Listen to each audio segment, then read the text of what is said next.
Hello and welcome to episode 116 of the Food Fight Show. I'm your host today, Nathan Harvey.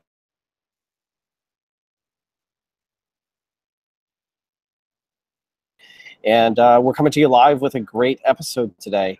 So today on the Food Fight Show, we're going to be talking about Kubernetes. With me today, I have a great guest, Kelsey. How's it going? Hello, I'm live from Portland.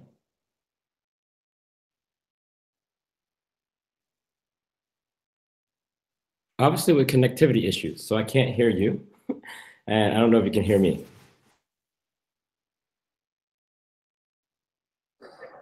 I seem to have lost you there for a second, Kelsey. Yeah, I'm cutting in and out. So can you hear me now? Yes, I can hear you now. Awesome. So let's see if we make this work. All right. So, Kelsey, maybe introduce yourself for those on the podcast who haven't met you before. Oh, okay. So my background starts with the configuration management world. So I come from the days of configuration management, Puppet, even days before that, where Bash is king. Bash is probably still king for the majority of people, I guess. And then from those days to being a developer. So now I'm at Google, working on the Google Cloud team. And my specialty these days are Kubernetes, containers, and everything around that.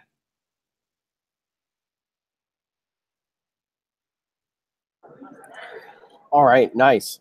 So I think the first most important question as we talk about Kubernetes, you come from a configuration management background. I come from a configuration management background. What is the problem that Kubernetes is trying to solve? So Kubernetes says, hey, there's a machine, right? And, once you have a machine at the high level, if you're a developer, you're not really concerned with the machine. You have an app, and your goal is to get that app in front of people that want to use the app. So other API consumers or a user. So what Kubernetes tries to do is abstract away all of the infrastructure. So what a machine is, what a load balancer is, what a volume is, and give you just one central API where you can describe in a declarative way. So not declarative in the sense of Puppet and Chef manifests or recipes, but like truly declarative. So there's no for loops. There's none of that stuff. This is like, I want a deployment with this many replicas. And there's no notion of node. There's no notion of this machine. And what that ends up doing is gives you this way of trusting the system to converge. So there's a lot of overlap between what we talk about in the configuration management space, but then there's a huge difference in terms of how we implement it. Good morning. Oh. We're live. Welcome. Thank you. Sorry about that.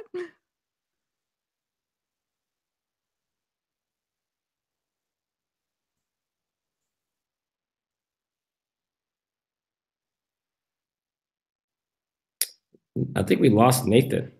I think we might have. And we're still live. So I think we should just keep going since we're live, right? Like just, so his question was, he comes from configuration management. I come from configuration management. Mm-hmm. And kind of like, what's the problem Kubernetes is trying to solve? And I think this is where most people are really trying to figure out where the line is drawn.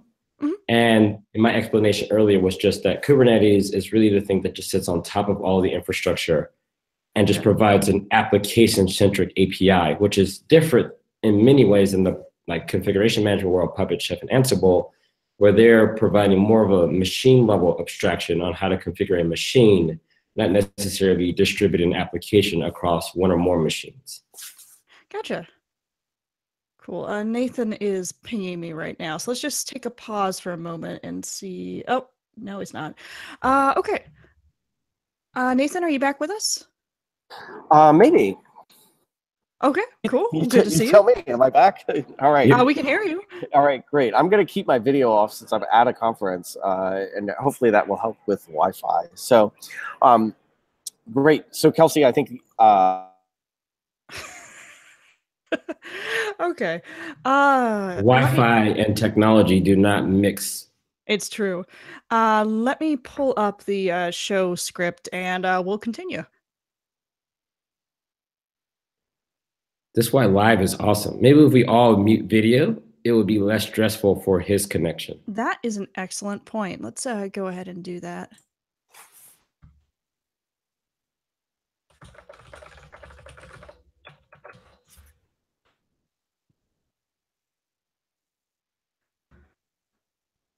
All right. So I believe the last question he asked was, what is Kubernetes?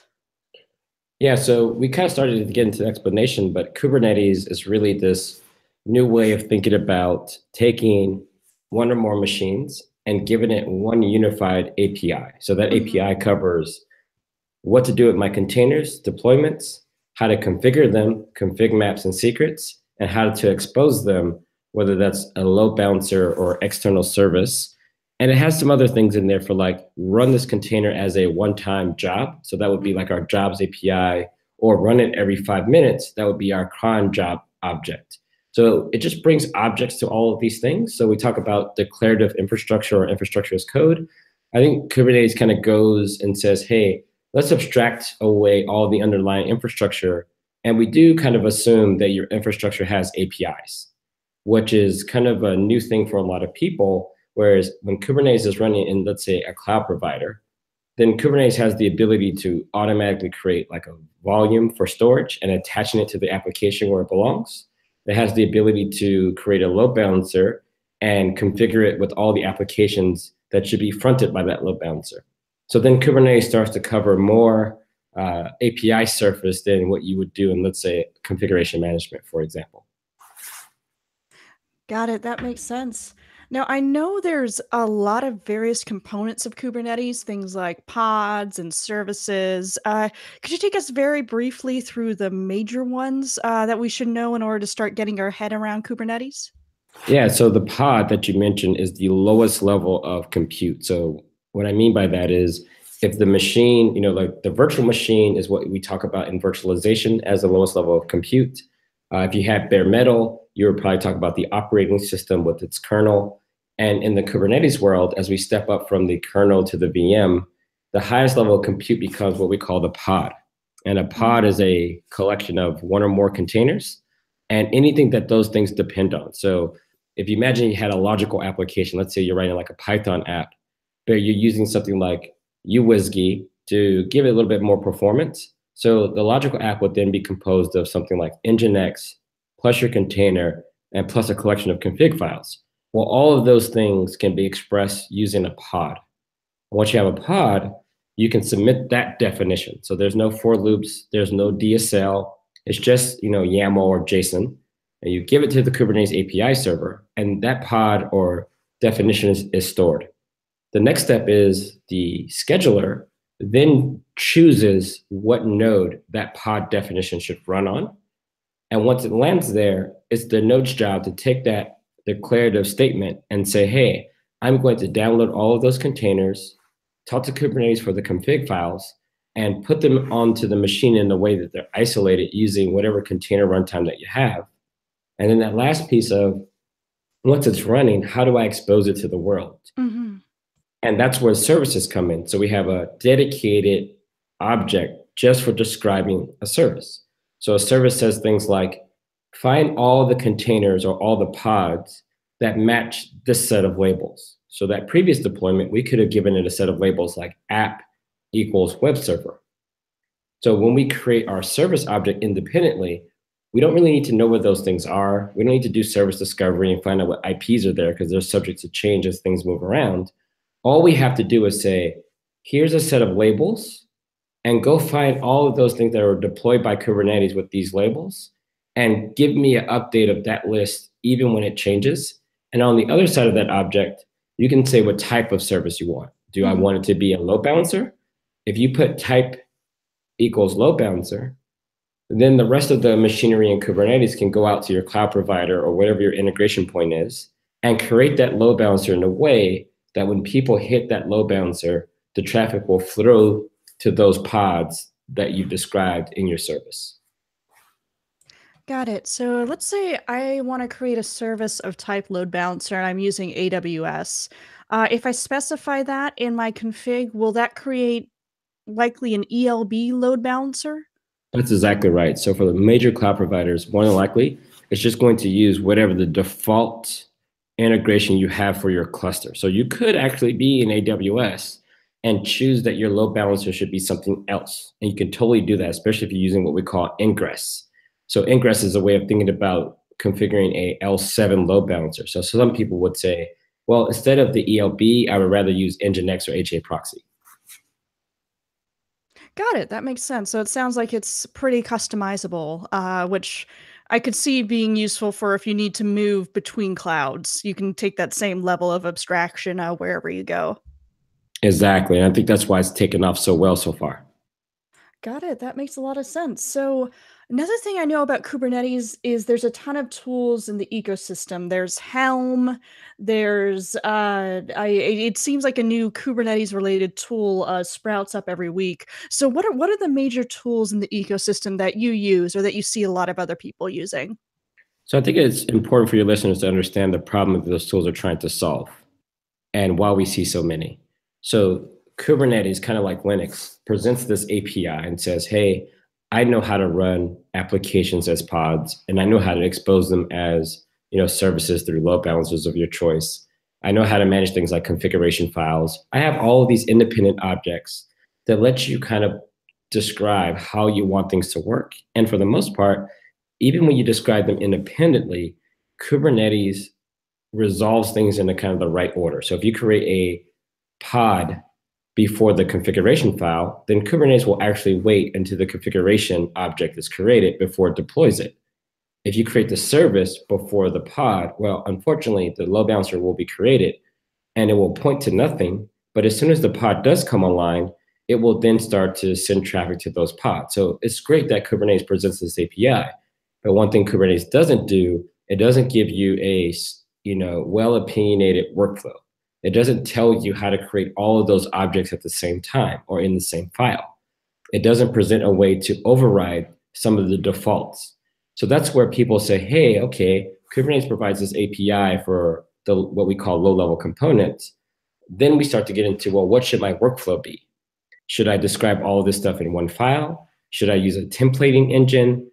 Should I automatically update these objects if a variable changes? And that's where you start to see things like Helm, right? Helm comes out and says, well, maybe if people were to take some of this like boilerplate, how to describe a deployment, a service, and make it a template and maybe expose 4 variables. So someone can say, hey, I want this version of the app. I want it to be serviced by a load balancer. And here's the data that I want in the config. And then Helm can then use the underlying templates to resolve them with your input and then do the deployment in Kubernetes. Got it. That makes sense. So if I want to get started with Kubernetes, I've heard how great it is. Let's say I've seen the video of your keynote at ChefConf last year, which was fantastic. What do I do to get started? Well, make sure you need it. That's what I tell people. It's like, when we talk about these tools, it's not that we're trying to sell them to you. It's really trying to make you aware of their abilities. So if you find yourself with the need for Kubernetes, and you're going to need it if you're in a world where, hey, I like containers, I have like 10 machines or 100 machines, and now I have lots of different kinds of containers that I want to actually have, run on any machine where they can fit, then a scheduler starts to become a reasonable request to help automate the placement of those containers. Then you start asking yourself questions like, what happens if that container dies? That's another area where Kubernetes works really, really well. It can actually sense that the number of containers you want running for a particular service is not happening, and then do what's needed to recreate that. So then Kubernetes starts to have a sweet spot when you start to talk about having, maybe more than one application type or wanting to save money by packing these things. So once you decide that Kubernetes is right for you because you have some of the problems that it's attempting to solve, then I think the best place to start is either start with like a managed offering. Maybe one of the cloud providers has it all set up. You click a button and you get a Kubernetes cluster, or you got your laptop, you can use something like Minikube. And then Minikube would be a way to run a 1-node Kubernetes cluster on your laptop.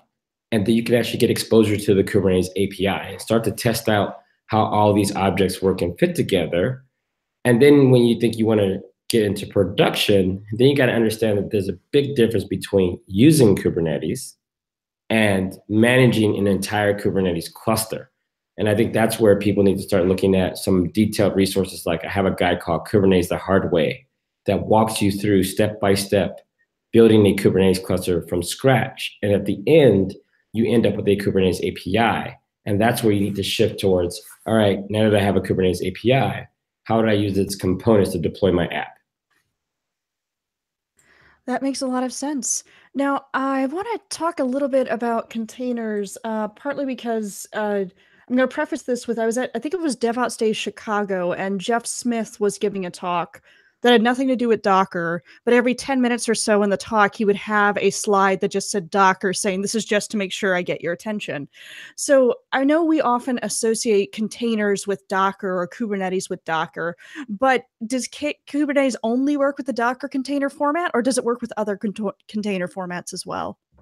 So the reason why we associate with Docker is because Docker made it usable. So they kind of deserve the association, like Kleenex, right? I don't say tissue. That makes sense. Say Kleenex. So they've earned kind of the ability to be what we mean by usable containers, right? Because before Docker, the reason why you didn't talk about containers, no one had an image format about what a container image is, or the thing that's inside that we plan to run. So Docker did a good job of decoupling the ideas in very clear areas. So I have an application and it has dependencies. So I'm going to take a container and I'm going to package it in a format that Docker specified with layers. And if you think about everything you need to do this with high performance, you want to have it where people aren't repackaging the same thing over and over again. So in that world, you really want to make sure that you have a format that supports layer caching and all the things that Docker did. Over time, the industry said, hey, everyone's using Docker containers, and we need to standardize this so that every registry that wants to store these things, every tool that wants to build these things, and every tool that wants to run these things can count on a single standard that they can follow and keep track with. And that's where we get the OCI. So yes, people still call them Docker containers, but even Docker is now leveraging the OCI. So that's the Open Container Initiative and part of the Linux Foundation. And the goal there is now we have a standardized format, which is largely based on Docker V2 format. And you can package your application using that Docker V2 format, a tarball, layers and configs, how to unpack it, how to store it, that kind of thing. And then standard tools can then use a runtime, whether it's Docker, runc, CRIO. There's lots of these container runtimes that knows how to bring down a OCI image, unpackage it, move it into a cheroot, and then start executing what's in there at its entry point. Got it. It sounds a lot like magic, frankly, but I know there's technology leading the way. Now, question I hear sometimes from people is, does one container equal one pod? No, so we specifically, in Kubernetes, the pod is like a sandbox, if you will. You can almost think of it like a VM in many ways. The pod is there to say, hey, what do we give the IP to? So the IP address is attached to the pod. When we have a volume, let's say you have 2 or 3 applications that make up your logical stack. And this is one that most people struggle to wrap their heads around, but they do it every day. If I gave you a VM and I told you that you have a PHP application, you're going to automatically say, oh, I need something like Nginx or Apache to execute the PHP code. It just makes sense in your mind. There's 2 pieces. There's Apache and there's a thing I wrote. And that's your logical application. We see this with Nginx and Ruby. We see this with Nginx and Python, where you need kind of 2 pieces to make up the whole application. So when we came out with this, instead of having it one-to-one, you have a pod construct. And on the pod, you could define things like the pod has this IP address. The pod has this many volumes, whether it's a block device or a path on the host. Those things are attached to the pod. Now, if you have a logical application, then you can say one container is Nginx, and it can see the volume that has the Nginx configuration file and maybe some secrets. And then in the second container, it could be my PHP code or my Ruby application. And when you start to think of it logically, it feels a lot like a virtual machine, but it prevents you from having to stuff all your logic in a single container image, right? So now you can look at this definition called the pod and see that it's composed of 2 containers and multiple volumes, and they're sharing an IP address. It seems like it kind of fulfills that promise of containers, or that best practice of one service per container, but we can define how they work together and think of them as that unit. and you can compose them, right? So if you have a pod, imagine what you can do now. So I've deployed my logical application. Everything is working, great. But now I want to do some debugging, and none of my debug tools are in any of those application containers, right? So now what's my next step? Well, now your next step is to simply say, hey, I can actually attach a new container in that pod, and in that new container, it can have all of the tools that I want. Or another scenario that you're starting to see around the service mesh, where people want to take things like metrics or so a transparent proxy that will do things like intercept traffic from the pod. So all of the containers that are trying to talk to other containers, we want to make sure that they do them in a secure way. One way we can do that without changing the code in the other containers is by introducing a new container in what we call the sidecar pattern. So I can add new functionality to my logical application stack by simply adding another container to the pod. That sounds tremendously powerful. I know one of the criticisms I've heard of containers sometimes is when people add in too many utilities to the container image, say for Apache or for their application. I really like the idea of a sidecar where I can get those utilities that I need without having to bake them into the container image. Exactly. Cool. So, what workloads we talked a little bit about you should use Kubernetes if you need it. You should make sure you need it first. What workloads are good for Kubernetes? So the answer to that question, number one, is, we often people will ask, should I have my app containerized first, right? Like, do I need to get comfortable with containers first? Mm-hmm. So the thing I like people to think about is, if you have a database and you manage that database on a static set of VMs, you never move those databases around, right? They have fixed IPs, they have fixed data volumes. You don't touch it only when you have to. Maybe you update the database server code, but you don't change anything, right? Because no one wants to lose their data. They don't have experience moving things around. That is not a good candidate for Kubernetes. Kubernetes can definitely meet you halfway. You can totally put MySQL in a container image and have Kubernetes deploy it. We even have a thing called stateful sets, which will meet you a little more than halfway and say, hey, we'll make sure that you have the right data volume mounted to this container. Kind of like VMware does with the VM, right? It can mount storage to that VM. Works the same way. But the thing is, you're not prepared for that database to automatically get rescheduled to a new machine, because the configuration may have to change, or if the master follower, if the leader and the follower change, you have to go and reconfigure. So you need more tools to do that. And that's where people don't have operational expertise. So just moving MySQL to Kubernetes is not going to make Kubernetes somehow a distributed database. So that is just not a good choice, because it's not a good choice for that style of management. So forget Kubernetes. It's just that you don't have the operational expertise to do the other part that Kubernetes doesn't. The rest of that question is, does the app run on Linux? That's pretty much where you can start. Does the app run on Linux? And if it runs on Linux, then you got to understand what Kubernetes is actually doing. Kubernetes is saying, you package that application in a container. That's the price of admission. So do not give me source files. Do not give me RPMs.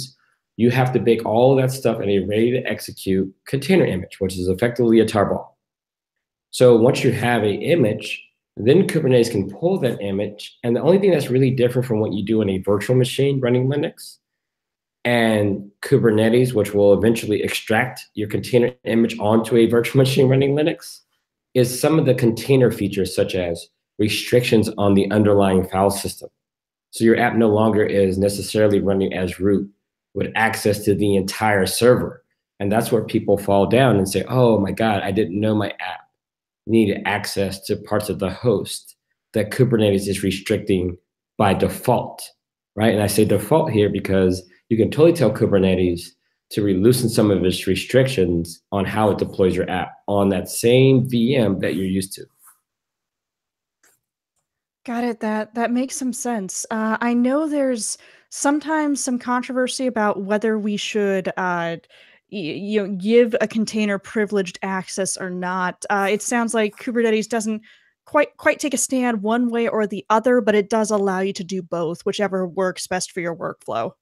So it does take a stand, right? So by default, It is locked down. So if you, got it. yeah, so most people, so the problem is you don't know what you don't know in Kubernetes. You don't know what is missing. So you go to take your thing from the VM and you transition that traditional app, right? Let's say you had a monolithic app or it's written in Ruby on Rails, or there's nothing wrong with that application. It just may assume a few things. So if I take that thing from the VM, put it in a container, and then run it on Kubernetes and it doesn't work.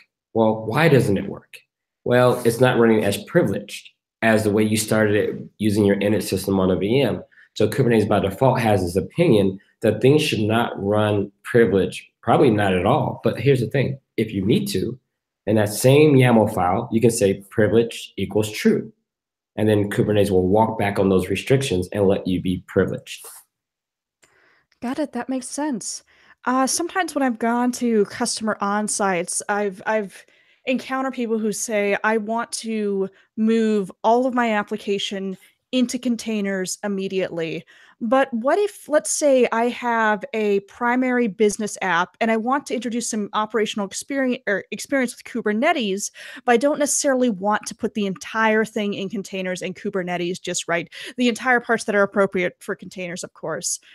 Is there something I could do with Kubernetes, like log aggregation or something along those lines, something just to get that process started with my existing application? So people are making this way too complex. I mean, just like overthinking this whole thing because they're treating it like magic. And whenever you treat something like magic, then you ask for vague things or you ask for vague advice.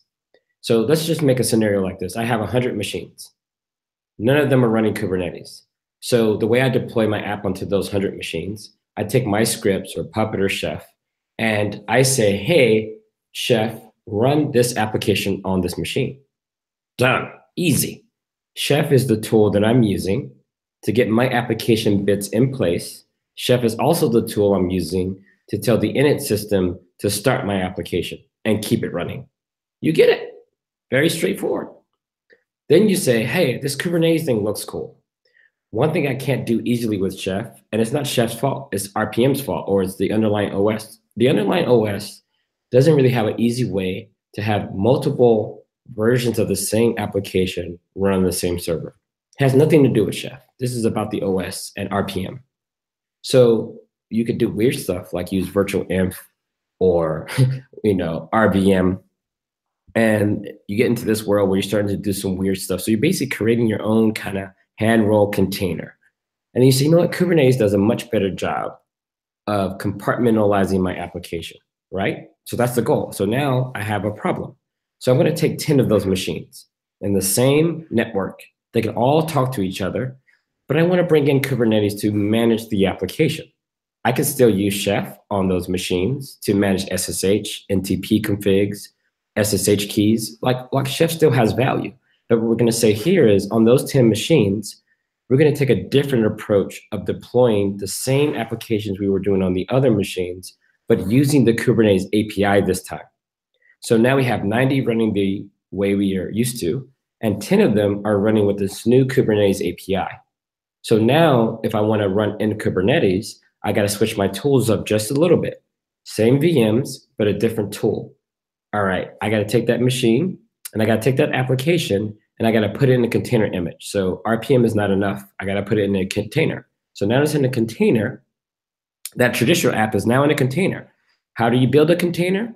You know what? The easiest way to build a container is the same way you deploy on a VM, right? I could take a bash script and say, apt-get install my app, apt-get do XYZ. And when you're finished, you take the results and you package it. That's it. It's not overcomplicated. It's not a lot of magic here.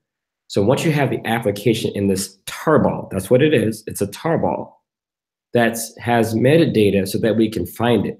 It's just like RPM. RPM is very similar to the container image, except for the container image has optimizations for things like layering and metadata for a runtime to execute what's in there.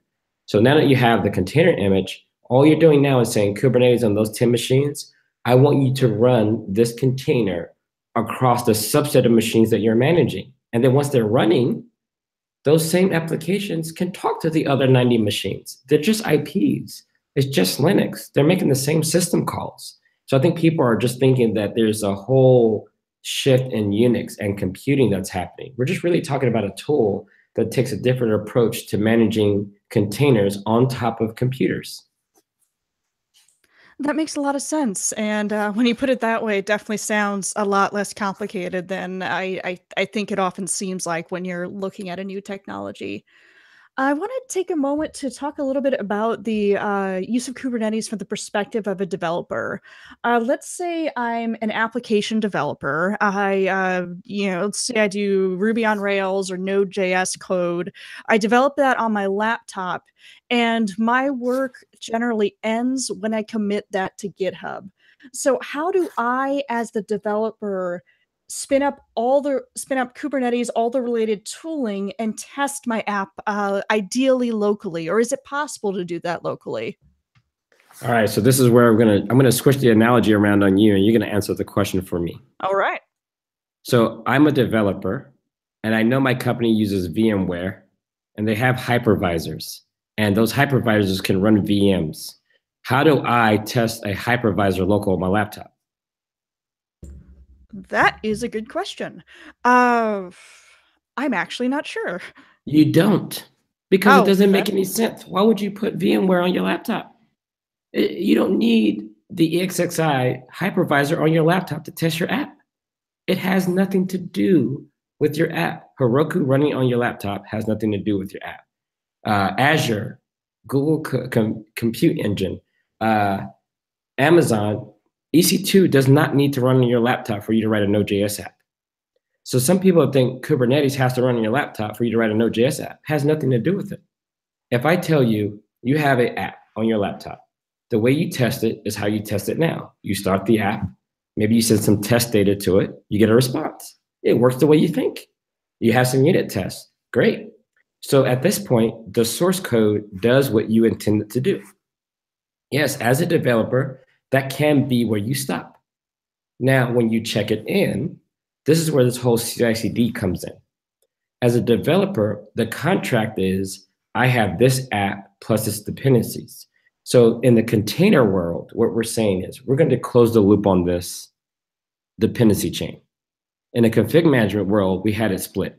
Here's my Node.js code, and the version of Node.js that I'm going to install, Chef is going to take those honors of making it install on the right machines.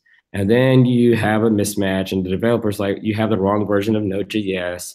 Let me see your Chef configs. Okay, we fixed it. Let's do another Chef run. Now it works again. So the problem here is that you've decoupled the full contract. So in the container world, we moved the contract and say, you know what, stop it.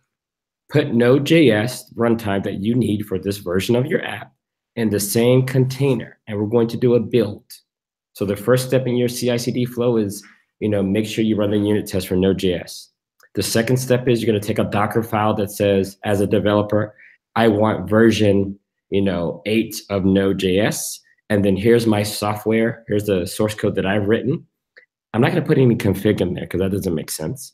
And then I'm going to just say, that's it. Here's my container. Now, as the operator, you decide how to make it run. So as a developer, I don't care. Are you using Kubernetes? I don't care. Using Docker? I don't care. Using App Engine? Don't care. So now as a developer, I use the same workflow I've been doing. As an ops person, if you want to do the whole DevOps thing, we can create a Docker file together to make sure that I have your complete set of dependencies. So your OS dependencies, your base image is going to be, let's say, Rails 7. Then we're going to bring in Node.js, and then we're going to bring in your source code. That's going to be the absolute contract between the developer and the infrastructure. So now as an ops person, if I'm using Kubernetes, I don't have to tell my dev team about that per se. I could just say, check in your code. We're going to build it, package it using the shared Docker file that we both maintain. And then the resulting image will decide where it needs to run for the business. Nothing changes too much. That makes sense. Now, does Kubernetes offer any tooling around deploying app updates? If I have an existing application, I'm running it in containers in Kubernetes, how do I update that application? Right. So once you define your first deployment object, right, and in there you'll put, I want version 1.0 of this container and all of these other things like volumes and configs, right? So you push that to Kubernetes. And then what Kubernetes does is says, hey, I got it. I don't see any of those things running. And you say you want 3 copies of those pods. and I'll make it so. So, a week goes by, 1.0 is running across the necessary machines to fulfill that contract.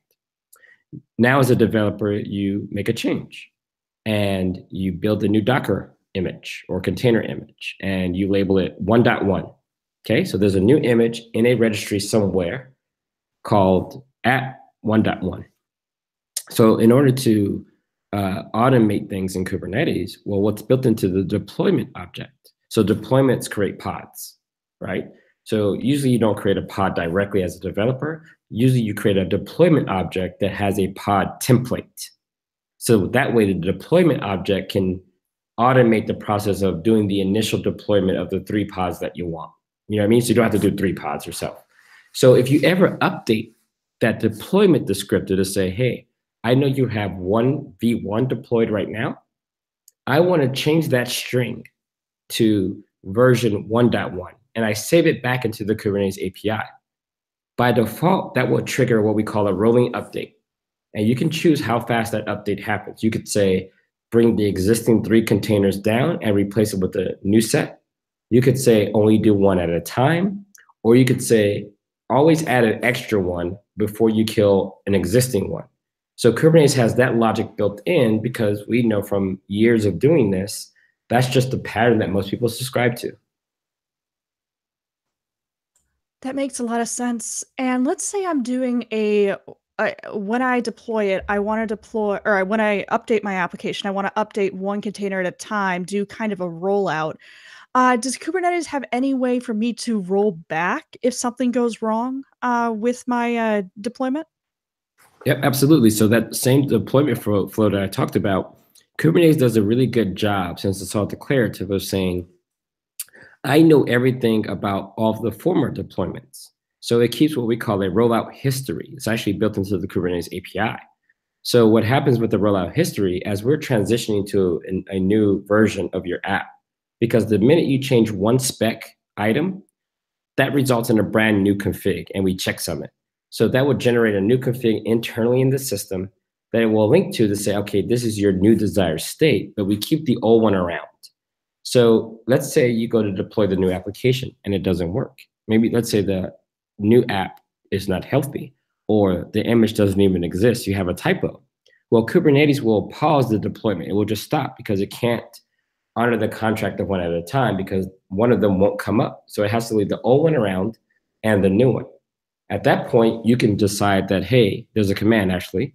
If you think about the command line tool, you can say kubectl rollout history and give it a revision. You can say 1 to go to the very first one, or you can just call the rollback command, which will automatically move the internal cursor to Kubernetes to the previous one that was working. And then once you do that, it just puts the definition back in place, causing yet another trigger to roll out again. So it's more of a roll forward to the old config. Got it. Now, what if I want to upgrade Kubernetes itself? I know I think version 1.9.6 is the latest release as of 2 days ago when 2 days ago on the day we're recording this. So how do I test and roll out updates to Kubernetes itself on my cluster? Aha, now you're getting into the fun part. Ooh.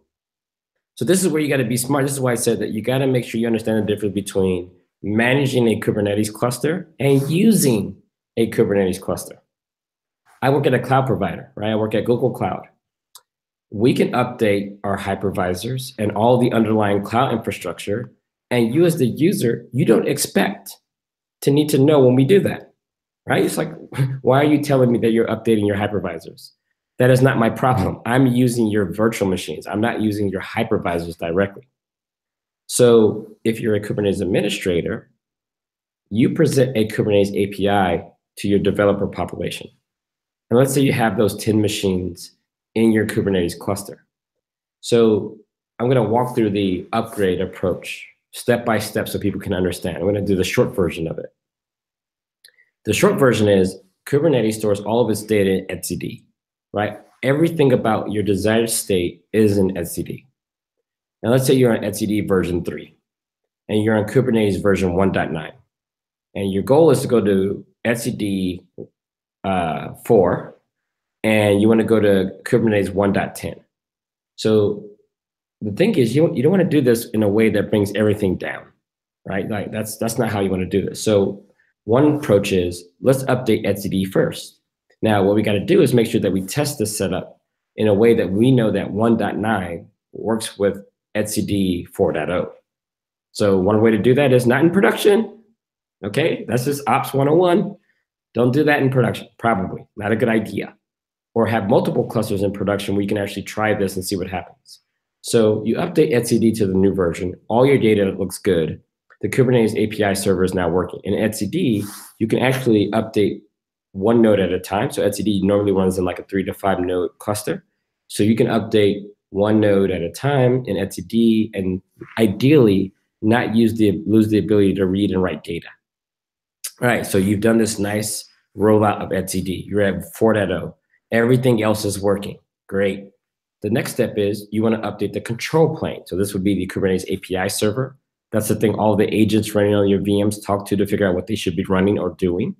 The scheduler that does the placement by talking to the API server, and some other components. So you update the control plane to 1.10. So now your etcd cluster is running on 4.0. Your control plane is running on 1.10, but all of your worker nodes are running 1.9. Okay, this should still work. We test this. This should be supported. Now, the next step is I have those 10 nodes. How do we do an upgrade of the final set of cluster components? Well, we do this by saying, let's take one of those nodes, or some people will say, hey, I want 10 nodes of capacity at all times. So I would bring in the 11th node, running the Kubernetes agent 1.10, have it connect to the Kubernetes API. Now, at this point, nothing will happen. That's just an extra node of capacity. There's a command in Kubernetes called drain. So if I go to node number 10, and I say kubectl drain, and give the name of the node number 10, what that will do is cause that node to evict all of the pods that is running and say, hey, you don't want me doing this anymore. So I'm going to push them out of off the machine, and I'm going to go into a state where the scheduler can never choose me for future workloads. So now this node is out, and all the pods are now pushed back to the API server, and it's up to the scheduler to find a new home. So node 10 is out. It's evicted all of its existing workloads. And guess what node 11 is going to do? More than likely, it may have the most resources free to run the pods that just got evicted. So the scheduler is going to look around and say, wow, there's a node in here that has a lot of room to run more stuff. And it looks like it has enough room to run the same stuff that just got evicted. More than likely, the scheduler is going to place all that stuff on that new node. Now you have 10 again. Rinse and repeat until you've upgraded all of the agents from 1.9 to 1.10. So be pragmatic, it's just software. That makes a lot of sense. Now, what if, how does Kubernetes handle secrets? Like, say I need database passwords, things accessible within my application that's runs on Kubernetes. What's Kubernetes' approach to that? So in Kubernetes, everything is API driven, and we try to have an object that you can refer to for everything. So when we talk about that pods, when you specify your containers, there's also a couple of ways of referencing secrets. So secrets also have their own object. They're a type called secret. And secrets can have one or many key value pairs. So you can say something like application.json, or it could be an XML config file. Or they can just be key value pairs like database password, database user. Given that, you can create a Kubernetes object, or you can use the command line tool. So if you use the command line tool, it will generate an object for you. It's just an ease of use approach. So let's say you have a directory with a nginx config file in it, app.conf. You can say kubectl, create secret, name it app, -- from file, and point it to the nginx file, and it will create a secret for you. Either way, you're going to have a secret object in Kubernetes that either has some key value pairs in there, and those key value pairs can either point to full-blown config files or individual keys, such as a username. Once you have that in place, in your pod descriptor, whether you're using a deployment that has a pod template or you're creating pods directly, either way, for each container, we have an env var section.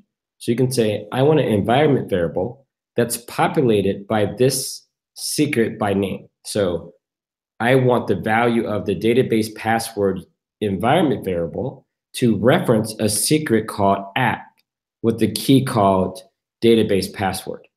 And then at runtime, the Kubernetes agent will do all the hard work of going to Kubernetes, pulling out the secret data, and adding it to the environment variable before it starts. So that's the environment variable workflow. But let's say the secret is actually holding a config file. In that setup, your app may be looking for that config file on disk. In that world, you can actually create a volume, and a volume can be of a type secret. So volumes could be an NFS volume, it could be a block device from your cloud provider, but one volume type is called secret. So in that volume section, you would say, Kubernetes, I want you to create a volume, and you can give it a name. You can call it app.config, but I want you to go get the data for this volume from that same secret from this key. Kubernetes will take the key name, or you can rename it. So if your key name is app.conf, Kubernetes will write a file on disk, and the contents of that file will be the value of the key. And then in your container section, you can refer to that volume and say, I would like that volume mounted under Etsy app.conf or something. And that way your app will then start, because Kubernetes will do all of this in the right order. And when your app starts, it will have no idea that Kubernetes was the one that wrote that secret into place. So secret provides an abstraction between Kubernetes and your application. So it handles storage of the secret, which can be backed by etcd. It can be encrypted in etcd, or it can probably be stored in something like a key management system where you have it encrypted at rest using the HSM. But either way, Kubernetes provides this nice API that allows you to refer to objects and have them mounted or bind it via environment variables at runtime. Do you ever see someone using existing very popular secrets management, let's say HashiCorp Vault, with Kubernetes secrets? Yeah, and it's kind of a mismatch of APIs. So some people would say, hey, I just want to use Vault because I'm using it for everything else. And one way of thinking about that problem is to say, hey, I'm going to teach my app just to talk to Vault. And where Kubernetes helps in that configuration is when Kubernetes boots your application, it will actually give it a token. We call it a service account. And as of the last HashiConf, or if you look at what HashiCorp has been doing with Vault, they added an authentication method that allows you to take that application service account and use it to authenticate to Vault. And that means your app can just talk to Vault directly using that set of credentials that was given to it by Kubernetes, and then retrieve its own set of secrets and configs directly from Vault. So that's the one-to-one pairing of Vault leveraging the Vault API. But let's say you don't want to use the Vault API directly. You don't want to teach your apps that are running in containers anything about Vault. And that's where you start to see people doing some tricks where either they'll have what we call an init container that runs before your main set of containers, and it can do this song and dance with Vault, get all of the secrets, write them to files just like the Kubernetes agent would do. And then when the app boots up, again, it still is unaware who put those secrets in there. And then remember, since we have a pod, we can have another container running in the sidecar pattern that takes a little tool that just refreshes your secrets directly with Vault, right? So that way you're still in that Vault pattern, but you're shielding your app away from how Vault works. And the final pattern is where people do something like sync the Vault secrets into Kubernetes secrets. So whenever Vault rotates those secrets, you're updating the secret inside of the Kubernetes using the Kubernetes API. And that gets a little bit more tricky because then you have to have a way of triggering your application to know that when Kubernetes updates that secret, Kubernetes will automatically take secret updates and update the file system, but you have to have some way of telling the app that it should reread those secrets from disk. Got it. Well, thank you so much. I know that's a common question I hear a lot when it comes to Kubernetes. Now, question, we're going to be touching a bit again on the difference between Kubernetes itself and the applications run with Kubernetes. But if I want to see more about my application, let's say I want to observe what the logs are, what the metrics are, what activities, events, or health metrics does Kubernetes expose about my running app? So it's going to give you some of the low-level stuff, but remember, you get a lot from the low level. You can get things about how much memory and CPU it's using. We have a tool that's embedded in every agent that runs on Kubernetes called the kubelet. There's an agent called, or a tool called cAdvisor. And what cAdvisor does, it extracts metrics from the kernel. So it gets things about memory, CPU, all kind of statistics about stuff. And you can use that, and we send that stuff to a central endpoint in Kubernetes around metrics. So you can get all of that stuff that you would typically expect, but you're doing it at the application level. So you're going to get this per pod or per container instance that's deployed by that pod, right? So that's going to give you a lot of insights into kind of what the app is doing. Kubernetes also has built-in health checks. So inside of that pod again, you can decide for each container how to make sure that it's healthy. So you can do things like hit this HTTP endpoint or run this script inside of the container. As a developer, if you describe one of those things, then the Kubernetes agent will take responsibility for running those health checks and pushing that status up to the Kubernetes API. So other tools can know if that container is healthy, like your load balancer, right? Your load balancer would say, oh, I'm only going to have the containers that are actually healthy behind the load balancer. So this is why it's valuable that Kubernetes has this health check mechanism built in, and then Kubernetes itself can do the notification to other things that are concerned about that app.